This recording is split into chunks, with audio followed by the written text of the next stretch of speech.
So ఇంకా మనం first students చేసేటువంటి చెత్త పనులు, గలీజ్ పనులు మీరు ఏమన్నా అనుకోండి, what ever it is, I'm sorry to use that language, but అలాంటి పనులే చేస్తున్నారు. నెంబర్ 1 పార్ట్ టైం జాబ్స్ అండి.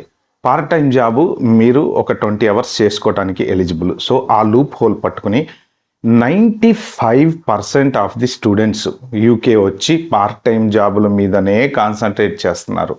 60 గంటలు, 70 గంటలు, 80 గంటలు, వారానికి నిద్రలు కూడా పోకుండా క్యాష్ ఇన్ హ్యాండ్ జాబులు, మీరు చదువుకోకుండా వచ్చే పార్ట్ టైం జాబుల్లో కొంత డబ్బులు తీసుకెళ్ళి మీ యూనివర్సిటీ ఫీజు కింద కట్టడం, వారానికి వెళ్తే ఒక్క రోజో, నెలలో 2 రోజులో కాలేజీకి వెళ్ళేటువంటి వాళ్ళు ఉన్నారు. ఇది ప్రాక్టికల్లీ ట్రూత్. నేను ఎందుకంటే ఇది మాట్లాడే ముందు ఒక 3-4 స్టూడెంట్స్ తోటి నేను మాట్లాడా. కొంతమంది ఫ్రెండ్స్ వాళ్ళ ఇళ్లలో రూమ్లో రెంట్లకు ఉంటూ ఉంటారనమాట స్టూడెంట్స్.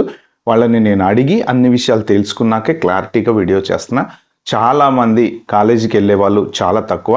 రీసెంట్గా నాకు తెలిసినటువంటి ఒక అబ్బాయి 1.5 year 2 years ఇక్కడ కష్టపడి మాస్టర్స్ చేసి చివరికి ఫెయిల్ అయ్యి వాళ్ళ నాన్న పంపించిన డబ్బులన్నీ ఖర్చు పెట్టేసేసి పార్ట్ టైం జాబ్ దడప చేసి ఎంతో కొంత సంపాదించాడు. కానీ లిటరల్లీ ఒక 40-50 లక్షలు వేస్ట్, వాళ్ళ ఫాదర్ పంపించినటువంటి డబ్బులు వేస్ట్ చేసుకుని దాన్ని మిస్యూజ్ చేసుకుని చివరికి ఆ ఫెయిల్ అయిన సర్టిఫికేట్ తోటి ఇండియా వెళ్ళిపోయాడు అనమాట.